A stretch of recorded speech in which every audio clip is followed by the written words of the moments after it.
Senator Murkowski. Lisa is easier. Great to see you. I have a couple questions for you. You just finished visiting the Prime Minister and delegation, your delegation of, was it 10 or 11? There are 10 members. It is bipartisan, bicameral. 2 Republicans, myself and Senator Tillis, 5 senators, and 5 House members. And so before we talk about the delegation, my first question is really about you and some of your colleagues in Congress. Mm-hmm. You've been creating legislative roadblocks that are intended to stop the White House from seizing Greenland or any other territory of NATO. Last year, though, when the administration started talking about moving on Greenland or getting Greenland, there wasn't so much legislative action. What's the difference between talk last year and talk this year? Why are you engaged more? And you know, it's a fair question. I was actually asked that in a roundabout way by a reporter earlier today. When President Trump first came into office this second term, very early on, he mentioned Greenland. It was not new news. He had raised the subject of Greenland and wanting to buy Greenland in his first administration. And I can recall being at an Arctic Circle convening in Reykjavik and being asked if I thought that there was any seriousness to that. And I think I was as dismissive of the proposition as everybody else. I think I remember that. In the room. Mm-hmm. And that was 5 years ago. So we come into the second term, and he makes again mention of buying Greenland, and I don't remember if the words were buying or acquiring. But this was a year ago. Yes, This was at the beginning of the term, and so it kind of woke everybody up, because for 4 years in the Biden administration, nobody had been thinking or talking. There had been nothing in the Congress. There had been nothing really presented at all, and so it was unsettling. I have been working with Aya Sheminitz, who is the chair of the Arctic Parliamentarian Conference. I am the vice chair. We have been partners for, 6, 7, 8 years. And Aya called me up and said, what's going on? I think my response was something along the lines of, I think it's just more of the same. But we decided that it might be good to just nip this whole thing in the bud. And so we talked, the two of us, about a joint statement as Arctic parliamentarians. Mm-hmm. Me from the United States representing Alaska, Aya from Greenland. And so we published that, I think it was the 25th or the 27th of January last year. Mm-hmm. And in that, we specifically say nothing about us without us. Greenland should be viewed as an ally, not an asset. It generated a little bit of interest, but in fairness, really not much. I think what generated more interest was when Vice President Vance decided that he was going to take a visit. Yes. And then things kind of escalated, and yet still nothing of nothing that I would consider to be alarming in the sense of a takeover. But I think what has happened in the interim is we have seen other statements that have been equally provocative and unsettling, whether it is that Canada should be the 51st state, that we need to take over Panama. And so I think there's just been a lot more alarm bells that have gone off. And then in these recent months, the activity in Venezuela and what we have recently seen there, and the rhetoric as it relates to Greenland has not gone down. If anything, it has increased. And so your question about why the need for legislation now, why Congress should be weighing in now, I think it is because there is greater concern that there may be more to this than just what the rhetoric may be. And so is it precautionary, precatory? Sure. Yes, we want to keep that from happening. We absolutely want to ensure that we don't go against our friend and ally, our NATO ally. We don't destroy this relationship of trust that we have built over decades and decades. That we don't ruin this strategic security partnership that we have. And so, yeah, I think we do want to make sure that this is the escape hatch over here. But realistically, how effective can a proposed piece of legislation, have an impact? I mean, he could just veto it, even if it gets certainly. to the Senate. I mean, that's the process. The Congress can go ahead and we can vote on legislation or we can introduce legislation, but that's also the process. Mm-hmm. The White House is paying attention to what is being introduced. The White House is paying attention to what goes on in committees. The White House is paying attention to the fact that there's a 10-member delegation in Copenhagen today. Mm-hmm. And so, yes, I think we're kind of like the test case, right? So they're kind of they can use us as a proxy for what's the public sentiment out there. Mm-hmm. And what we've been saying is public sentiment. If you ask Americans around the country, do you think it's a good idea that the United States acquire Greenland? 75% say no. I just saw a poll yesterday or this morning that was the number is even bigger. Even bigger. Not interested. It was asked a different way. Not interested. Not interested. And think about it. Why should we be interested in buying or acquiring or taking over when we can get exactly what we want just through cooperation? We don't need to possess it if we've got a strong partnership. So then, what do you think the White House really wants? I mean, is it a solution with security and economic access like COFA, what they want, or what's your view on? This is what everyone has been asking me. I was in Nuuk in September and met with the Prime Minister, who was brand spanking new at the time, and his question was, "What does the United States want?" Because we're willing to sit down and talk about all of it. Economic cooperation, security cooperation, we are ready. Just tell us what it is. And that's what has been hard to pin down. At some point in time, or earlier, it seemed that there was a lot of speculation on the minerals, the critical minerals, right, and the potential for all that. Of late, it seems that the focus has been almost entirely on the national security aspect and the fear that if we don't move on it, then China or Russia will. So you're asking the wrong person about what the motivation is. You don't have any other sense of, I mean, I hear whispers of COFA and other types of. Well, and yes, because COFA is one of the mechanisms, right? But again, whether it is a purchase, which requires a willing buyer and a willing seller, and right now there's no willing seller because Greenland and Denmark have made patently clear that they're not interested in selling.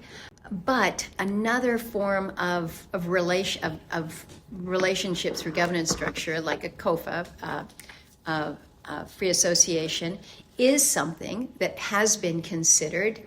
People have talked about it. But again, what that requires is willingness between the Kingdom of Denmark, Greenland, and the United States to pursue that. That's how we have done other COFA arrangements. It just can't happen by force. And so this is where dialogue is absolutely paramount. And this is why I think this visit, this delegation, is particularly important at this moment in time. We had very constructive dialogue, not only with the prime ministers, with the foreign ministers, but also with members of the parliament today. And I think it's those kinds of discussions. I'm very glad that not only Secretary Rubio met with the foreign ministers, but also Vice President Vance. That's the first real dialogue they have had. They've been starved for it.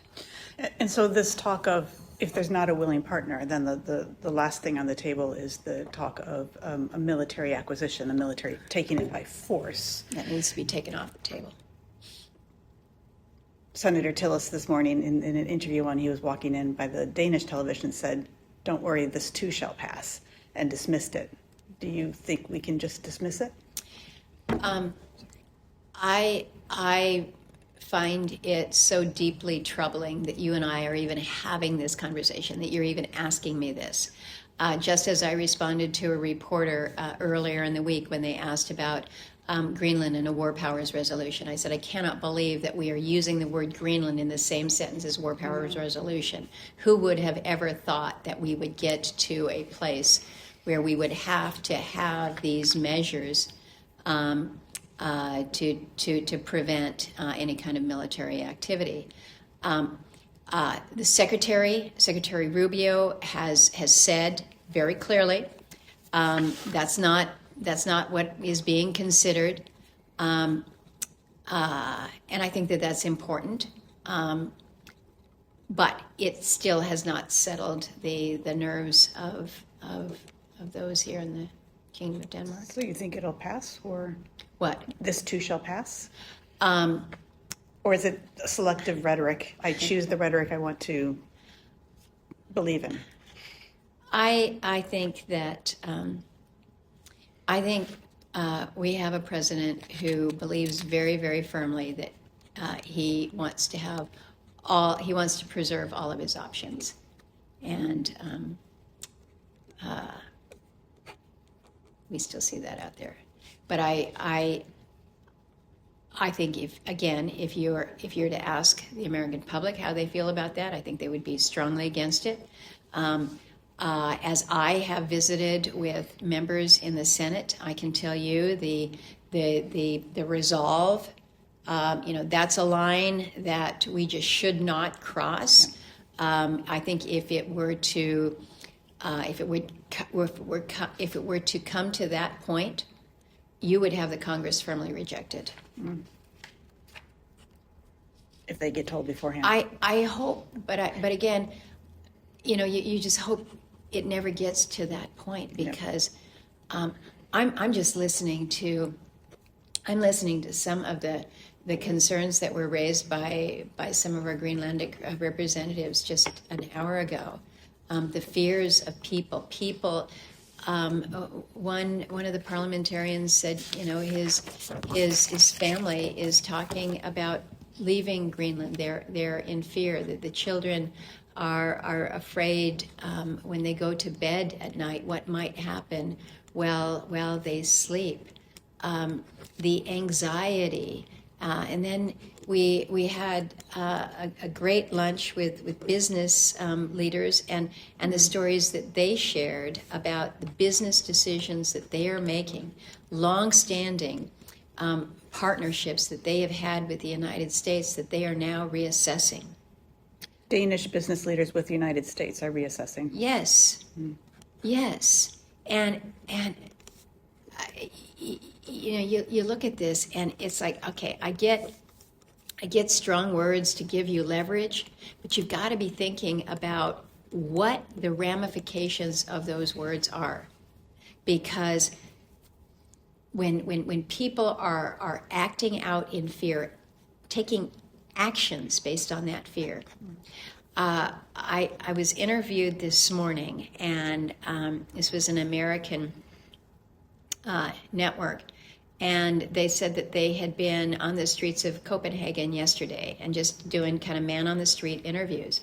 And they said that several people refused to be interviewed, but one said the reason he didn't want to be interviewed was because he had a son who lives in New York, and he was planning on visiting him soon, and he was afraid that if his image was seen on the media, that he would be questioned, that his travel would be interrupted, and you have people.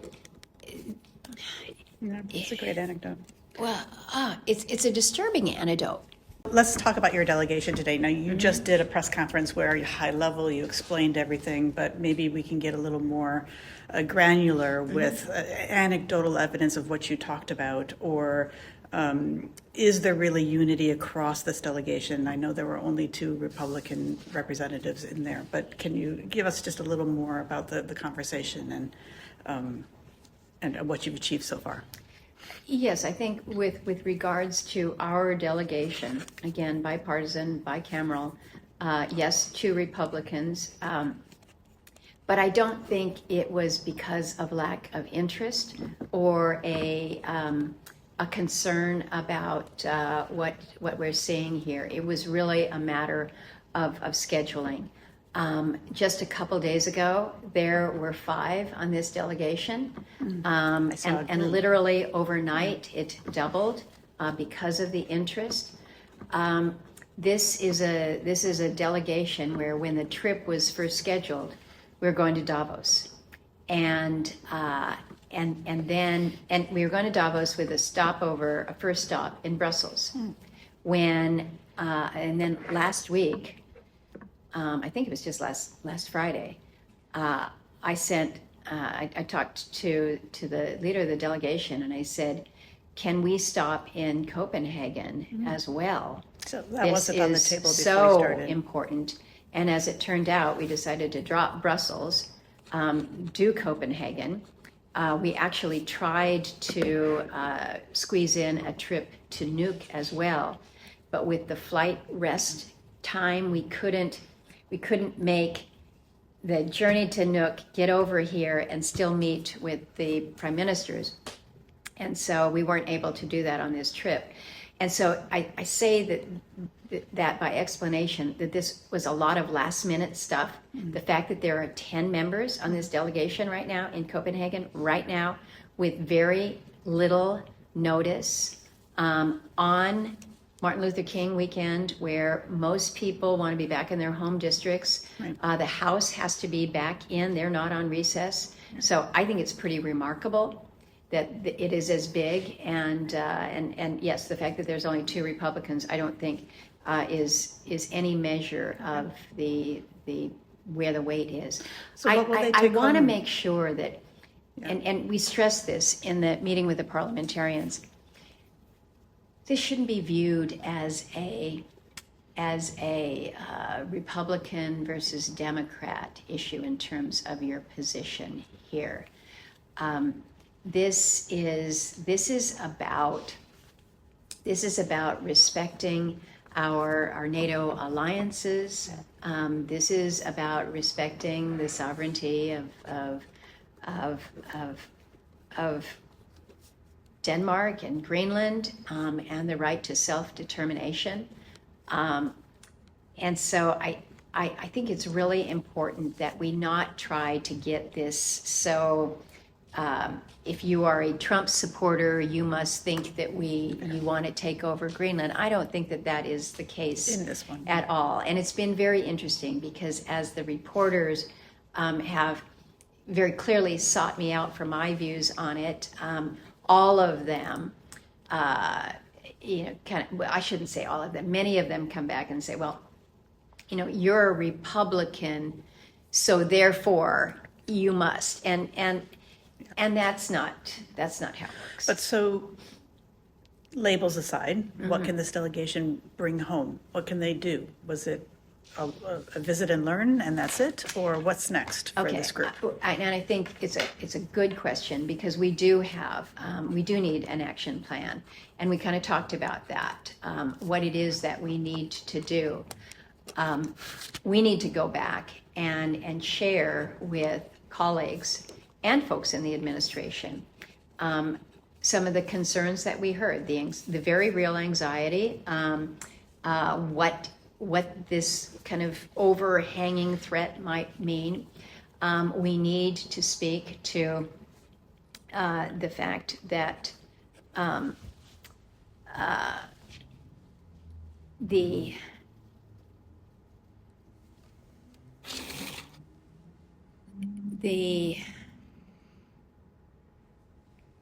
people in Greenland need to be respected. And this was where I had an ask of the Greenlandic parliamentarians. Because so much of the world just seems to be waking up to Greenland. They haven't paid attention to it. Not paid attention to it at all. They just see it on the map. It just occupies a big space up there. It's always white. And now all of a sudden, Greenland is on everybody's map. Look at the news. How many articles are out there saying, what's Greenland all about?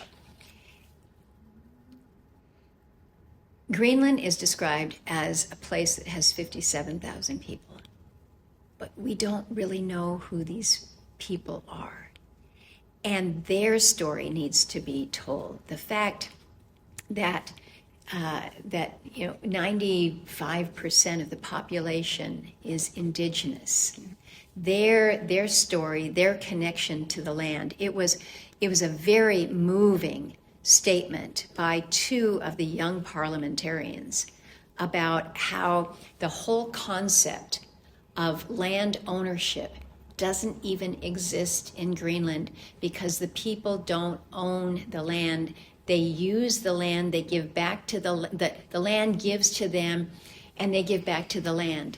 And I was so moved because it is every bit the same view as the native people in Alaska. It's across the region. It's across the region. It's the subsistence connection. It is the cultural connection and the identity that you have with your land. And unfortunately, in most of the United States, in the West, we have this idea that everything has to be monetized. You have to own something in order to control it. But that concept doesn't even exist there.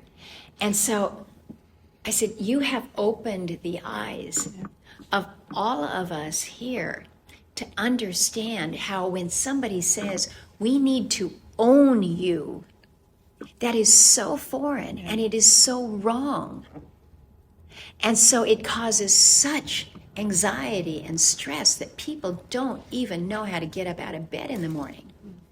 And so that's something that we need to take back is people live there, people who matter, who have existed in an area that most people would say is not inhabitable.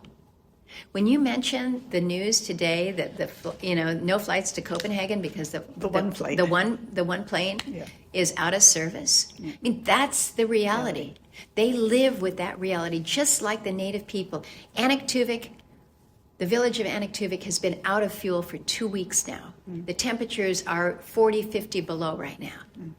And we're trying to figure out, I can relate to all of this. And I listen to it. And so your action plan, definitely you need to share the concerns, the anxiety, and there's a story to be told about Greenland that the world doesn't understand, but what else can you do in your action plan?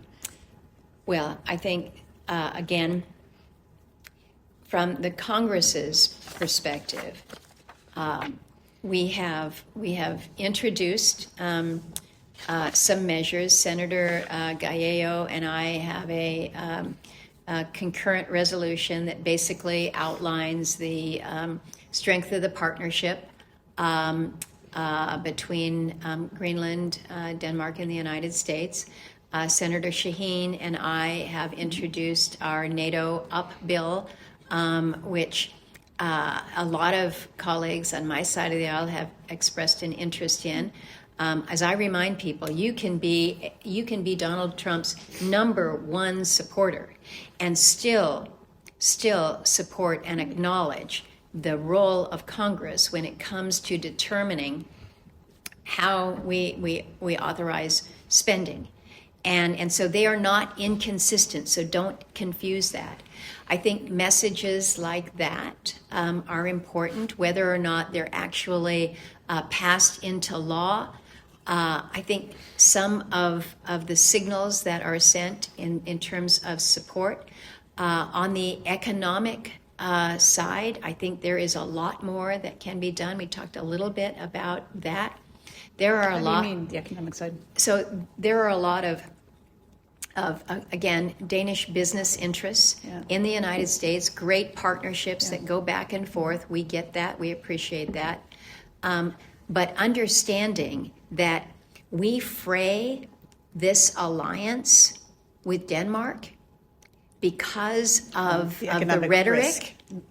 Raising awareness about the economic Raising awareness of the economic risk. And so at this business lunch that we had today, I said, that's one of the take-homes for you all. People need to understand that there are consequences, economic consequences to this. And so on both sides. So there was one other action plan takeaway I was gonna on switch. our action plan. But to try to dial back the rhetoric, because what we don't need is to have this amped up. We don't need to have this turn partisan in a way that kind of locks people in. And so really trying to reinforce that the dialogue is so key at this moment in time. There's been a lot of concern about security in Greenland, discussions, particularly Russia and China's security.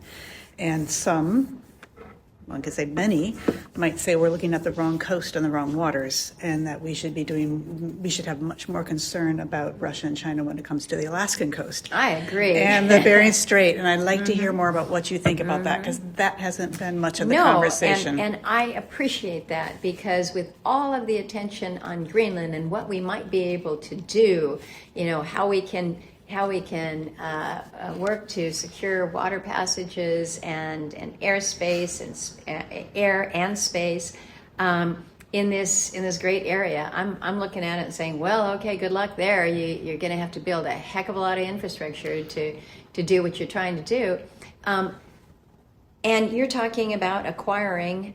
Why are you doing all that when Alaska is already part of the United States of America? We are your Arctic anchor. And we have a good partner on the other side. We have a good partner in Greenland. So we're already anchored there. We don't need to own it.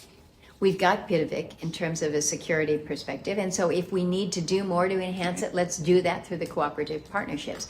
But where is the administration when it comes to the U.S. Arctic? Now, through the reconciliation bill, I grant you, there was a historic plus up for the Coast Guard.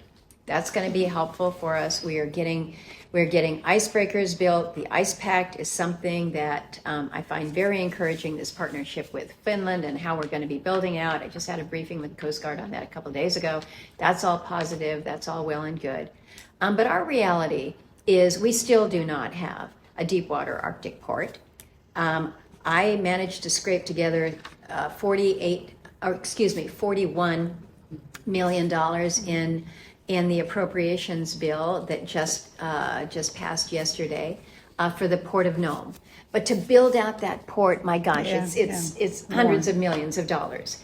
And have we seen the administration, putting that in the president's budget in a way that is robust?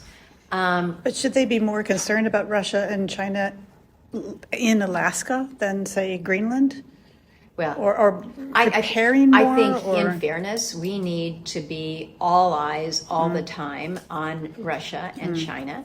But the fact that, Russia is right there, 2 miles separating those two islands, 57 miles from mainland to mainland.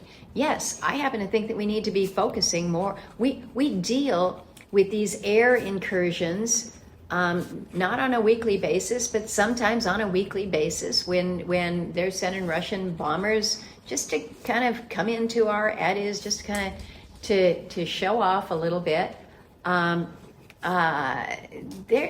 Yes, we need to be paying attention. And I know that our military are, and I appreciate that. But it needs to be about attention from more than just the military, because the military cannot operate independent. You need to have the fiber backup for our military operations. You need to have the infrastructure to be able to get fuel into an early warning station, you need to have the small landing fields. You've got to have the workforce to make all this happen. And you're not seeing enough of that in Alaska. I think it's taken for granted that we've already got all this stuff. And we don't? Well, look at our icebreaker fleet. And you know that I say that mockingly because we do not have a fleet. We have one icebreaker, and, it's down in Antarctica.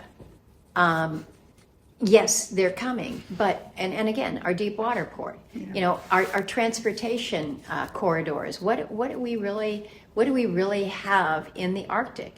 So I don't think most people get how woefully unprepared the U.S. Arctic is in terms of just our own resilience. And we've been working on this for a long time, but it takes a long time. You probably did because this is your job, but the new national security strategy that just came out. Yeah, I know. How many times did it mention the Arctic? No. Not one time. Now all of a sudden, which is why the Greenland thing is what's the number one talk out of the White House right now? Greenland. Because it's How do you Arctic. square that circle? I can't. I cannot square that circle. It makes no sense to me. So it sounds like you're saying, why expand the Arctic to buy Greenland when we aren't ready in the Arctic with what we have? Well, even if we were, why would we? Yeah, it seems like a rhetorical question, but it's such a good question, Yeah.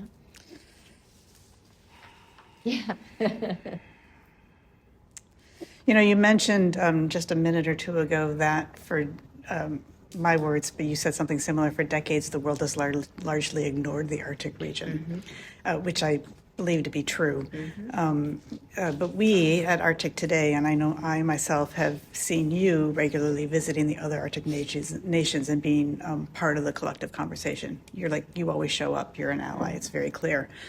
But I feel like in times like this, when so many people are suddenly parachuting into the Arctic discussion, what do you think they're missing? Or what are the assumptions they're making that fundamentally make it hard for them to seriously take part in the Arctic conversation? Great question. And I think the easy answer to that is forgetting the people. They're forgetting the people who live there. And that's why I really appreciated some of the younger parliamentarians in their comments reminding us of the people, and then my ask to them to help tell the story of the people, because we have this tendency to think that if it's a cold, dark place that's hard to live with tough conditions, there's not a lot of people there, and you don't really even need to think about them, right? And so I think right now, think about the conversation about Greenland. It's about national security. It's about, maybe it's about minerals. But it's not, nobody says, gosh, what language do they speak there? No. What art do you see coming out of Greenland? What kind of food do they eat? You're not hearing anybody talking about the people, and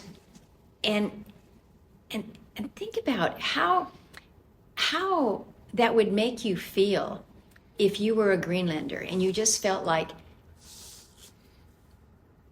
people didn't even think you existed. And sometimes I think that's how many in Alaska feel.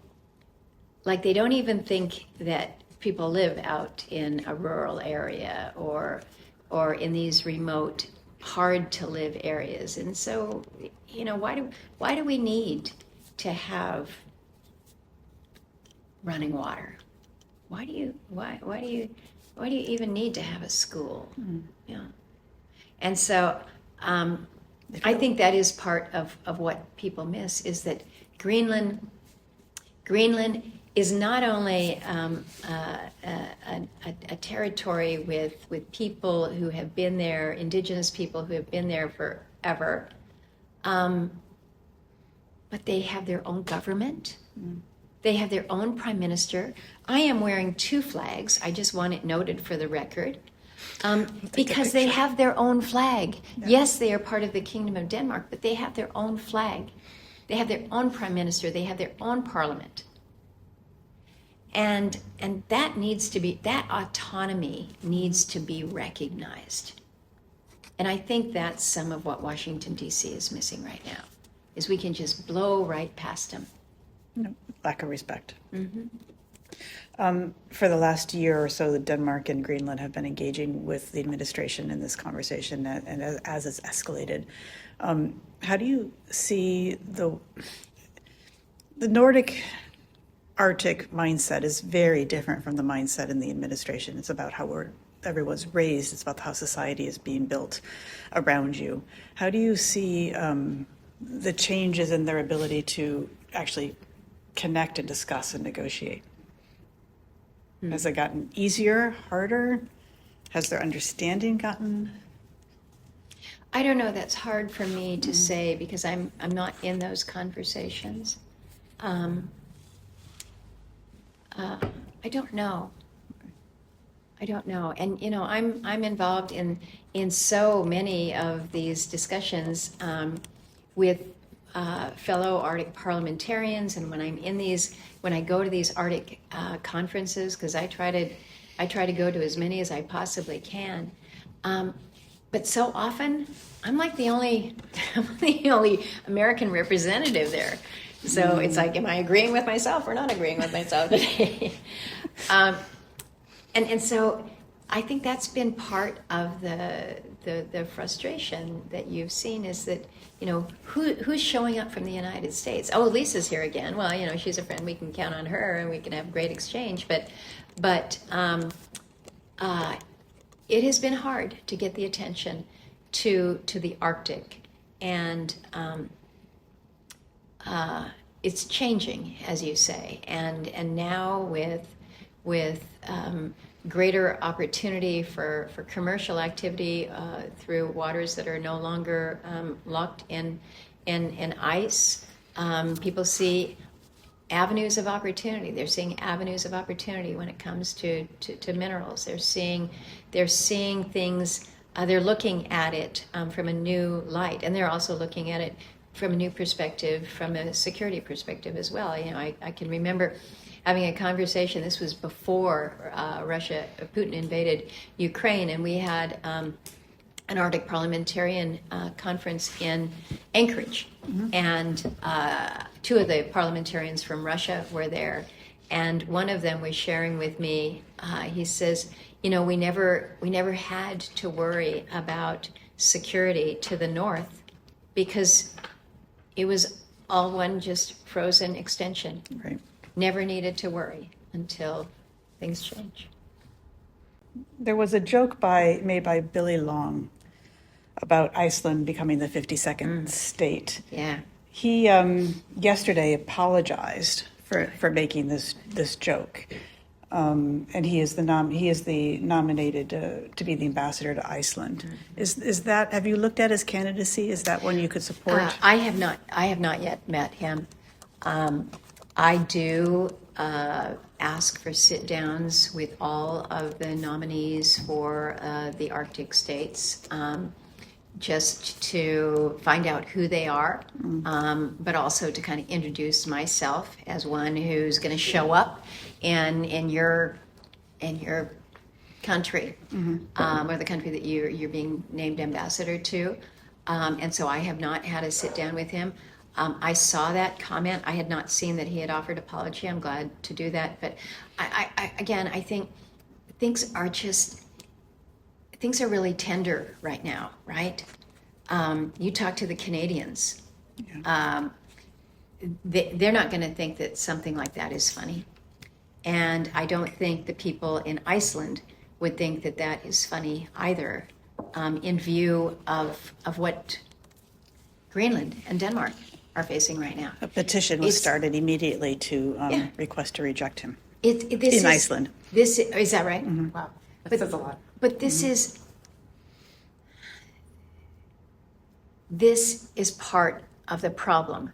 We in the United States are not sensitive to the implications, the broad implications of the words that are being used.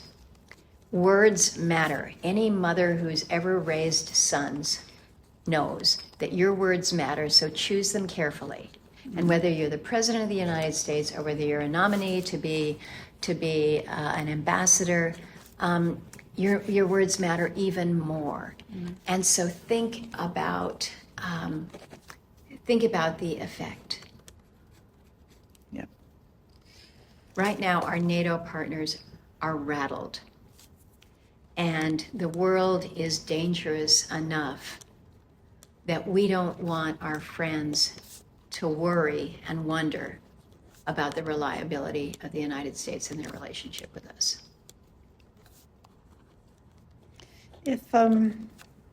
If we were not spending all of our time talking about Greenland, which seems to be all we're doing and you're doing in the last 2 weeks, but we still wanted to talk about the Arctic, what would you like to be talking about instead? Or what challenges should we be tackling instead? I love that question because we do have challenges.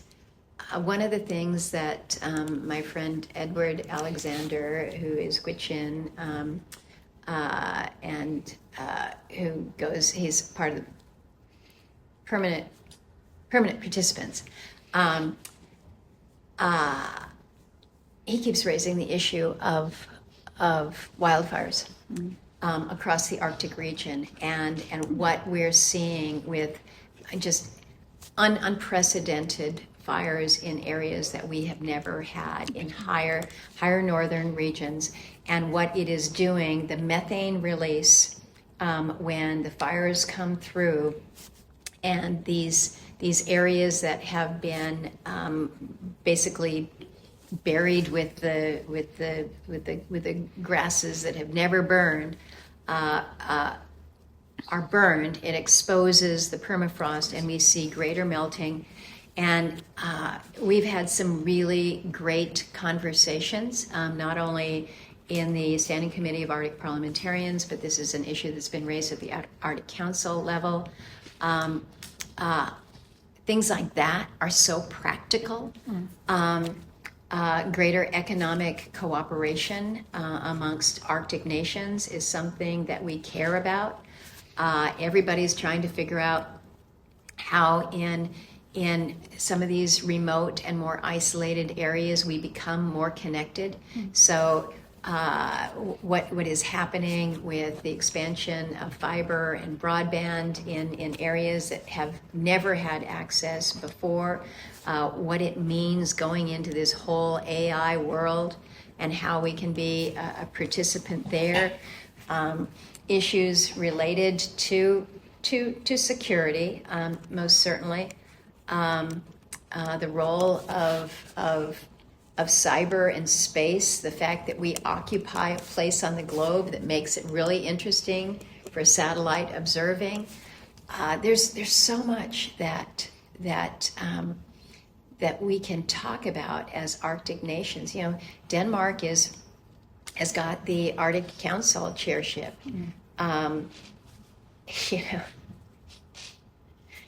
Your list is long. Do you nice. think anybody in the administration is thinking about how we're going to partner with Denmark on some of the initiatives coming out of the council? There's so much. There's so much, yeah. It's a great list. Yeah.